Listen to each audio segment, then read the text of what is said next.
We're back to wrap up an interesting week in the futures market. I'm Sam Morton, and this is the Ticks and Trades channel. Mostly, this channel tracks trades that result from levels in the SPY that I calculate before the market opens. These are levels that under normal conditions are poised to provide support and resistance during the open session. Also, I offer some analysis about what I see on my charts and where the SPY and the corresponding E-mini futures might be going next. So we'll look at what I call the daily levels, and we'll review the game plan for each day. Then we can look at how the trades would have worked out if you traded them systematically. There is a set of rules that students of the E-mini Trading 101 course are aware of for how to pull E-mini points out of the market on a pretty consistent basis. Today we're covering Wednesday the 21st through Friday, May 23. I've been traveling and today is Saturday the 24th. Sorry if the audio quality is lacking. I'm away from my regular setup and using a portable microphone. We'll come back to this daily chart of the SPY at the end of the video and talk about where price might be heading next. First up is Wednesday. This is the 21st. These were the levels for the day, and you can read through the game plan by pausing the video if you need to. The focus for the day was a reminder of a timing component based on the weekly chart that I discussed in the previous daily recap video posted here on YouTube. A pullback during this week wasn't out of the question, and we had levels that would provide overhead resistance and push price down if all the other ingredients were right. I also said that it seemed that the bears probably had a few tricks left, and their goal was to get price back down to a trend line that we've been tracking for a while now. That trend line is shown in the lighter blue downsloping line. So here for the record is Wednesday's game plan, where I said that if price gets below the trend line and we see hourly closes below it, the bears would be in control and probably pull price down farther. By the way, keep an eye on this level at 592.62. That turned out to be the money spot. The bears came out at that level and drove price down a lot. If you knew what you were looking for, that was the clear place to go short for much more than a base hit. As it turned out, once they satisfied that level and hit it, the bears had what they needed to get price all the way down to the trend line in pretty much a straight shot. But let's talk about what you could have done if you traded the levels by the rules. Or maybe a better way to explain it is if you were trading the levels systematically, because the rules stipulate that you look for certain things to be present before trading against a level. In other words, the more reasons you see that a level will offer the kind of support or resistance that you need to pull a base hit, the more reasons you should trade that level. And that comes into play on a couple levels for Wednesday and the probabilities of them working. We'll get to that in a minute. The first official trade was a short at 590.52. Pretty quick and easy, 4 points. The next trade should have been obvious. It was the short up at 592.62. Pulling 4 or more points was the plan, and then prices back down to 590.52 again. So the question is, do you want to trade this same level on the long side now? This is what I call a recycle trade. I will say that I was not involved in the market at this point in time, having closed up shop around 12 noon or so because I had some things to do. I was willing to sell at 592.62 and hold for longer to see if I could trail some contracts down farther, but they took their time getting up there and I couldn't stick around. But in any case, while I wasn't looking at the market at that point in time, when I look back at price action now, I can tell you that there were things present that provided some clues that this was a longer term resistance area. So I doubt I would have traded 590.52 on the long side for a bounce as they fell through it. This is what I'm talking about when I say there might be a difference between trading the levels systematically and trading per the rules of my strategy.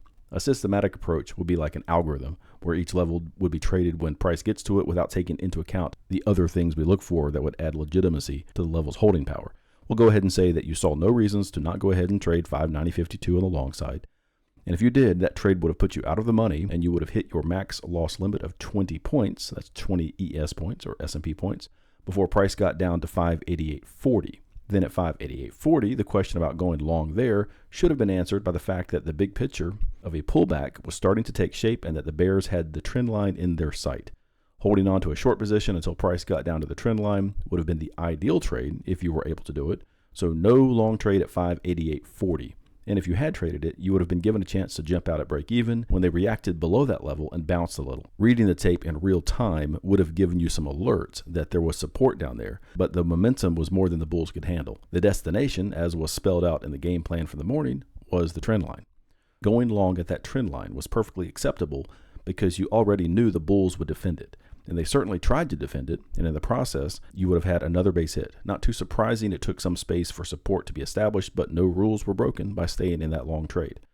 You would have not attempted to trade the trend line on the short side after they got below it because not enough time had elapsed. Plus, you'd want to see how well the bulls could defend it. We talked about hourly closes below the trend line, which show that the bears would be in control, but the bulls had a safety net down at 582.45, and going long there as they fought that level was perfectly valid and would have given you another base hit. I took just one trade on Wednesday, and it was the first short at 590.52. I pulled a few points on 6 contracts. Probably would have been better to take all 6 off at a base hit, but I tried to trail 2 contracts down to see if I can squeeze out a few more points, and I got stopped out when that portion of the trade was in the money just a couple points. I usually close up shop at 11:30 Eastern and move on to other things, but on Wednesday I saw other reasons that 592.62, as well as a zone a little higher up, 592.82 to be exact, would be a great place to go short and ride price down for more than a simple base hit. By 11:30 a.m., it looked like the SPY was going to test that area, test that level. So instead of shutting down, I kept an eye on it and was prepared to go short. But they took too long to get there, and like I said earlier, I had other things to do, so I was gone when price finally got there. And as you know, almost an hour later, that was the money spot trade of the day, assuming you were able to write it down from there. But anyway, that was my only trade for Wednesday. This is Thursday's level and game plan. At this point, price was well below that trend line, and the bears were looking strong, so the expectation was that battles would continue around the trend line and it should provide some trades. There were also levels of support farther down that if the bulls couldn't defend, price would likely go lower. The trend line was definitely the focus for Thursday. I was on a plane most of the morning, so I wasn't able to trade, unfortunately. The only official trade based on the levels was the short when the SPY hit the trend line from the underside and was promptly rejected. No surprise there. A base hit or much more than that if you were willing to hold for more points, so 4 points at a minimum. Price got above the trend line toward the end of the open session, and going long at it on the other side when they came back down into it would have typically been a viable trade because enough time had elapsed from when price got above that level and then came back down into it. But look at the time. It was within 30 minutes of the closing bell. And getting into trades during that time is against one of the rules. And this is a good example of why it's a rule. It keeps you out of trouble. Not going long there meant you wouldn't have been out of the money as they fell and got below that trend line again. So net, one official base hit trade on Thursday. This is Friday's levels and game plan. A number of good levels, a couple trend lines, a couple of zones, and a lot to cover in the game plan. You can pause the video to read through it if you're interested, but I'll cover the highlights. There was an important zone that the bulls needed to fight to stay above. It's between 576 and 574. This is the same zone that price gapped above earlier in the month instead of meeting resistance and pulling back. We'll look at why that area is important again when we get back to the daily chart of the SPY at the end of this video. In the middle of that zone is another trend line. So going into the day, we knew that this whole area would be great support. Price ended up opening right near the top of that zone, and the bulls were able to keep price grinding higher most of the day. Not a tremendous showing by the bulls, but at least they didn't give up that zone. So I'd say at least of Friday, they are neither weak nor particularly strong. When price came back to the top of the zone after our 15-minute window was open, they came up short of 576. I don't usually apply the 5-cent buffer to zones, I just do it to levels. But even if we did, in this case, it wasn't enough to get pulled into the long trade there. So unfortunately, no trade there per the rules. The next level that was hit was 577.87. That gave us a solid base hit on the short side as price was rejected at that area. After price got above 577.87, you'd be looking for reasons to go long at that same level if price came back down into it after a certain amount of time. They did do that, but they came within 10 cents of triggering the trade and pulled up quickly around 8 points or so. So that would be considered the trade. So if price did come back to that level again, there may be less chance they'd bounce again. It was another near miss. You will see multiple bounces at a level oftentimes, but I like the best hit is the first hit approach. So per the rules, you're not getting into a recycle trade at that level. When price got up to 580.27, if you were prepared to go short as soon as the SPY hit 580.22, that is a good example of how that 5-cent buffer can help you pull into trades when there are front runners selling before the level is hit. So a quick 4 or 6 points was possible on that short trade. Then immediately price got above that level, and after 20 minutes, they're back down to it again. So no reasons to not try for a recycle trade on the long side, at least for the first hit. And as you can see, that gave yet another base hit. So for Friday, the tally comes to 3 base hits, or 12 points at a minimum. And like Thursday, I set this one out. No trades for me on Friday either, and no footage to watch of price action during the open session. So onto the tracking logs. First up is the PBR, or the playing by the rules log. This is more like the systematic approach we were talking about. Like if you're an algorithm trading each level the same and applying a set of rules, like if X happens, then do Y. In the E-mini Trading 101 course, there is explanation of things to look for that may give you reasons to not trade a level. But for the purposes of tracking what happens if you trade each level the same way by sticking to a process, here are the results. You can read through the notes for each of the last 3 days that we just went through. So far for 2025, there have been 90 days where levels were hit and trades were taken, other than that second week of April where we sat back and watched as the market acted crazy for a few days. You can see what the result of all the levels being traded per the rules are. If you started the year with $50,000 and traded 2 contracts at each level per the rules, you'd be at $90,000 at this point in the year, which is an 80% rate of return. And it's important to point out that this assumes a flat 2 contract position at each level. It's easier for me to track it that way. But keep in mind, there is no reason why you wouldn't start trading 3 or 4 or more contracts at some point as your account balance grows. So scaling up is where you can really start to see good returns. And here are my trades for the year, the Sam's Trades Log. These are the trades that you've seen in action since I try to record all my trades so I can share them here on this channel. You might have picked up by now, if you've been following along, that I try to get in a good trade or two within the first 2 hours of the open session. On all these trades you see here, the profits and losses are highlighted in the section here on the right, and almost all of them were entered and exited between 9:45 a.m. and 12 noon Eastern. I've traded only 58 days this year, usually between 2 and 6 contracts per trade. The rate of the return is based on that same 2 contract trade per level, starting with $50,000 in January. Like if you did the same thing that I did, but with 2 ES contracts per trade, you'd be at about 88% return for the year, for a lot less work, I might add. It's not really necessary to be in a trade all the time. That's my opinion. It was nice to take a break for the last couple of days since I'm on a kind of a working vacation for a few days. Back on the daily chart of the SPY, remember the zone between 576 and 574?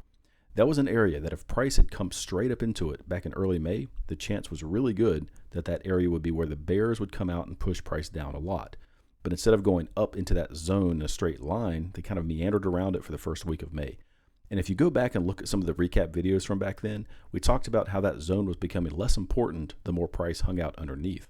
So from this Friday to the next Monday, when they gapped above and released all that energy in the upward direction instead of the downward direction, it really wasn't a big surprise. Then we've been talking about a timing component of price action where on this weekly chart, they were due for a likely pullback during this past week.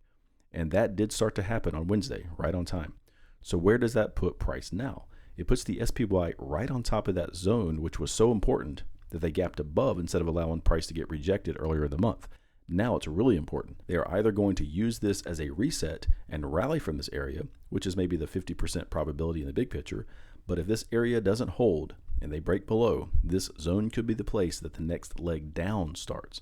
Also, don't forget about that trend line that we've been trading against a few times during the past couple weeks. Look at the big picture in relation to that trend line. They're below it now and back to an important zone. So it's showtime for the bulls. If they can't get something started next week to get price above all this stuff that's going on here, the bears might be in control for the next few weeks or longer. I'm not going to say it's going to happen, but crashes don't typically happen from all-time highs. They happen from places like this, where the market has already attempted to test and get above former all-time highs, and they keep getting rejected.